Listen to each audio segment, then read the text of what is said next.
다시 말해서 한 방에 큰 손실을 입을 수도 있다라고 하는 건데, 푹 빠져있는 상황에서는 그런 말이 귀에 잘 안 들어옵니다. 그러니까 절망적으로 막 달려들다가 정말 돌이킬 수 없는 큰 손실을 입게 되는 그런 상황까지 치닫게 되는데요.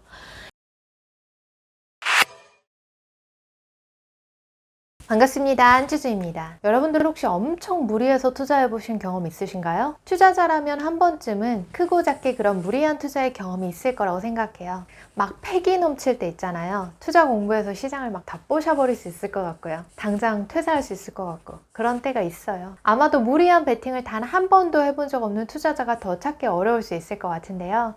제 인생에 가장 무리했던 투자라고 하면 1번은 비트코인이었고 2번은 부동산 투자였어요. 잔뜩 얻어맞고 정신 차려서 지금은 좀 그 무리함과는 거리가 먼 투자자가 됐습니다. 투자는 사실 열정을 빼고 하면요, 망할 일이 별로 없어요. 투자가 망하는 이유는 거의 반드시 너무 과하게 열심히 해서 그래요. 너무 열심히 해서 너무 과한 돈을 투입하거나 레버리지를 쓰는 거예요.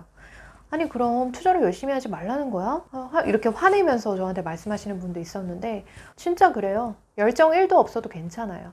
큰 방향만 맞으면 투자는 결국 잘 되는 것 같거든요. 근데 저도 한창 파이팅 넘칠 때는 투자 열심히 하지 마세요 주님 하는 소리가 귓등에도 안 들어오더라고요. 그리고 나서 시간이 흘러 그렇게 돌아보니까 열정보다 방향이 더 중요하구나 하는 말이 그때서야 이해가 됐어요. 그럼 왜 우리 사람은 자꾸 같은 실수를 이렇게 반복하게 되는 걸까요? 엄청 열심히 불타올라가면서 공부해서 투자하고 투자는 그렇게 열심히 안 해도 돼요 하는 말은 귓등으로도 안 듣다가 투자가 막 다 엉망이 되고 나서 그리고 나서 나중에 먼 시간이 흘러가지고 돌이켜 생각을 해보면 그때 그분 말이 맞았었지 하는 거죠. 이런 뻔한 실수의 프로세스를 타는 거예요, 대부분. 뭔가 이게 잘못되어 가고 있는데 인식을 못하게 되는 거죠. 이렇게 되는 이유는 바로 인간이 가지는 심리적 편향 때문이에요. 행동경제학의 관점에서 투자를 무리하게 하는 이유와 그리고 투자의 실패 원인을 지금부터 한번 살펴보도록 하겠습니다. 스스로가 어떤 편향에 빠져 있는지를 좀 알아야지 여기서 빠져나올 수 있을 거니까요. 첫 번째는 보고 싶은 것만 보는 확증 편향 때문입니다. 확증 편향은 인간이 자신의 가능성 혹은 능력에 대해서 지나치게 낙관적으로 평가하는 성향을 가리킵니다. 이런 편향은 개인 투자자들에게 열심히 투자에 매진해봐야겠다 하는 그런 결단을 가지게 해요. 가상화폐 투자하시는 분들이나 이름 모를 작은 기업이나 무슨 관련주, 수혜주 이런 것들에 관심을 많이 갖는 분들 있잖아요. 그런 분들은 대체로 이 확신 편향에 빠져 있는 경우가 되게 많아요. 남들은 모르는데 나만큼은 특별한 걸 알고 있다 하는 그런 믿음 같은 게 확증 편향이거든요. 올해 폭락하면서 난리 났었던 그 가상화폐 루나 사태가 아주 대표적인 예예요. 루나 코인 투자 열기가 한창이었을 때 3프로TV에서는 루나 테라 코인에 관련해서 되게 자세히 한번 다뤘었거든요. 코인이 실물 달러와 연동돼서 간다는데 이걸 보장해주는 제도권이 없다는 거를 방송에서 지적을 했었어요. 근데 저는 이거 딱 듣자마자 그러네, 이건 아니다 하는 생각이 들었는데요. 근데 당시에 가상화폐 시장 참여하시는 분들의 반응은 그렇지 않더라고요. 이게 제도권에서 위기를 표출하는 거다, 블록체인에 대한 이해도가 많이 떨어진다, 이런 의견들이 꽤 많았었어요. 일단 블록체인에 대한 이해도가 높으신 분들하고는 제가 싸움이 안 돼요. 저는 블록체인에 대해서 사실 그만큼의 지식이 없으니까요. 비트코인이랑 이더리움밖에 몰라요, 전. 근데 좀 마땅치 않은 코인에 투자하시는 분들을 그래서 말릴 수가 없더라고요. 근데 제 생각에는 모르는 게 더 나은 것 같아요. 내가 확실하게 뭔가 더 특별한 것을 알고 있다 하는 그런 생각이 투자에서 좀 위험한 것 같습니다. 뭔가를 확실하게 알고 투자하거나 뭔가를 확실하게 알 수 있다고 생각을 하신다면 그 확증 편향의 늪에 빠져 있을 수도 있다는 점을 알아두시기 바랍니다. 세상에서 확실한 거? 그런 건 사실 없거든요. 그리고 두 번째는 전문가에게 과도하게 의존하는 심리가 좀 문제가 될 수 있어요. 경제TV나 유튜브 같은 거, 책 등도 마찬가지겠죠? 이런 것들 보면서 매수 종목이나 매매 타이밍을 선택하는 데 도움을 많이 받으실 텐데요. 이런 경우에는 사실 다양한 전문가들의 이런 상반된 의견을 들어보시고 그리고 자신의 관점에서 최종 의견을 결정을 하시는 게 좋아요. 최종적으로 가장 중요한 거는 결국 투자자 본인의 생각인데요. 이게 전문가를 탓하는 경우도 은근히 많은 것 같더라고요. 사실 기관에 소속되신 분들은 아무래도 바이, 스트롱 바이 이런 의견을 제시하시는 경우가 압도적으로 많은데요. 이게 활발한 거래가 일어나게끔 하는 것이 이분들의 업이잖아요. 그래서 상승장에는 상승하니까 사야 되고 하락장에는 하락하니까 저점 매수해야 되고 그리고 더 큰 하락장에 오면은 인버스 매수하면서 이렇게 거래해야 되고 그래야지 이 시장이 활발하게 돌아갈 거 아니에요. 그래서 기관 투자하시는 분들은 사고하시는 방향이 활발한 거래에 초점이 맞춰져 있는 건데 그 분야에 종사하시는 분들은요, 이게 맞아요. 근데 그거를 개인이 적용하기에는 조금 무리가 있겠죠. 그래서 적정한 수준으로 기관 투자하시는 분들, 뭐 전문가분들 이런 아이디어는 참고를 하시고요. 그리고 여러 가지 의견들 중에서 자신이 스스로 최종적으로 의사결정을 해야 되는 거예요. 전문가에게 의존하는 심리가 이게 너무 과해지면 스스로 책임을 져야 된다라는 생각이 낮아져가지고 남 탓하게 되는 상황으로 치닫게 될 수가 있거든요. 게다가 이 전문가 의존이 더 안 좋게 변질이 되면 주식 리딩방 쪽으로 빠져버리게 될 우려도 있습니다. 리딩방에서는 수십 %에서 뭐 수백 %의 수익을 올릴 수 있다 이런 말로 투자자들을 유혹하고 유인하거든요. 그리고 처음에는 돈을 받지 않고 무료로 정보를 이 리딩방에서 제공을 해줘요. 그러다가 이제 개인적으로 톡을 보내는 거죠. 돈을 얼마를 더 내면 더 고급 정보를 제공한다.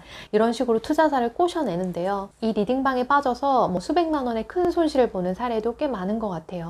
주식 리딩방은 언론에서든 사석에서든 이렇게 꾸준히 문제가 되고 있는데 어쩜 없어지지도 않는 것 같아요. 10년 전이나 지금이나 수법이 똑같아요. 누가 막 돈 벌게 해줄게, 좋은 정보 줄게 하면 이런 이야기는 그냥 참고만 하시고 의존하지 마시고요. 스스로 판단하에 결정을 하시고 그리고 스스로 책임진다는 생각을 하셔야지 이 투자가 발전하는 것 같습니다. 그리고 세 번째로 뒤처지면 어떡하지? 하는 이런 포모 심리도 투자가 실패로 이어지는 심리적인 원인이 됩니다. 포모는 Fear of Missing Out의 머리 글자를 딴 말이고요. 이게 고립되는 공포감을 뜻합니다. 이건 다른 사람들이 다 돈을 벌고 있는데 나만 거기서 소외되어 있으면 이게 뭔가 모르게 불안해지는 느낌을 받잖아요. 그걸 표현할 때 쓰는 단어예요. 2020년도에 주식시장, 코인시장, 그리고 부동산 시장에서 대거 수익을 올린 투자자분들이 급증했어요. 그러니까 이 흐름에 뒤처지지 않으려고 하는 사람들이 대거 투자에 뛰어들었는데요.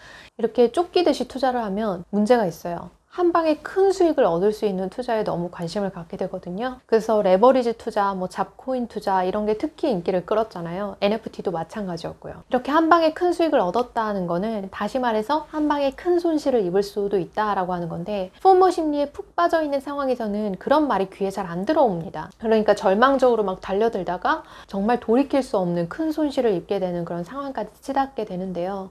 이렇게 극단적인 상황에 들어가기 전에 자신의 심리를 좀 인지하고 있는 것이 중요한 것 같습니다. 그리고 투자가 실패로 이어지는 세 번째 심리적 편향은 바로 하우스머니 효과 때문이에요. 하우스머니 효과는 노벨상 수상자인 리처드 탈러가 주장한 개념인데요. 카지노에서 돈을 많이 딴 사람이 더 공격적으로 도박에 몰입하는 현상을 뜻합니다. 도박으로 딴 돈을 자신의 돈이라고 생각하기보다는 남의 돈이나 뭐 카지노의 돈이다 이렇게 좀 생각하면서 가볍게 여기는 경향이 있다는 거예요. 우리가 예상치 못한 돈이 이렇게 확 생겼을 때 이게 공짜로 주어졌다라고 하는 생각 때문에 그 돈으로 더 과감하게 베팅을 하게 되는데 이게 손실이 나도 내 돈을 잃지 않았으니까 다시 원점으로 돌아가는 거다라고 하는 이렇게 착각하는 거예요. 근데 뭐 도박으로 땄건 어디 하늘에서 돈이 뚝 떨어졌건 다 상관없이 돈은 똑같은 돈이고요. 사실 세상에서 잃어도 좋을 돈 같은 거 그런 건 없잖아요. 근데 도박장에서 돌아다니는 돈은 그렇게 잃어도 좋은 돈들이 너무 많거든요. 혹시 내 돈이 그렇게 잃어도 흘러다니고 있는 건 아닌지 그걸 좀 생각해 볼 필요가 있을 것 같습니다. 투자에서는 10번을 이겨도 11번째의 모든 것을 잃을 수가 있으니까요. 제가 오늘은 투자를 방해하는 4가지 심리적 편향을 말씀드렸어요. 첫 번째는 나는 특별한 것을 알고 있다 하는 확증 편향에 대한 이야기였고요. 그리고 두 번째는 전문가에게 과도하게 의존하는 그런 책임 회피 현상을 말씀드렸어요. 그리고 세 번째는 다들 돈 버는데 나만 소외된 것 같아 이렇게 느끼는 포모 심리를 말씀드렸고요. 마지막으로 네 번째는 투자하는 돈을 도박장 머니처럼 그렇게 가볍게 인식하는 편향에 대해서 말씀드렸습니다. 이 4가지 편향에 스스로가 혹시 빠져 있지는 않은지 그걸 좀 점검해 보는 시간이 되셨기를 바랍니다. 물론 어느 정도는 이렇게 좀 정도의 차이는 있겠지만 편향에 빠져서 확신을 갖게 되는 그런 선택을 하시기도 하는데요. 이게 너무 극단으로 치닫게 되면 진짜 위험한 선택을 하게 되는 것 같습니다. 그래서 너무 극단으로 치닫기 전에 스스로가 인지를 하고 방향을 전환할 필요가 있습니다. 전문가든 초보자든 개미든 거인이든 다 마찬가지로요. 오늘은 여기까지예요. 주주님들 편안한 밤 되세요.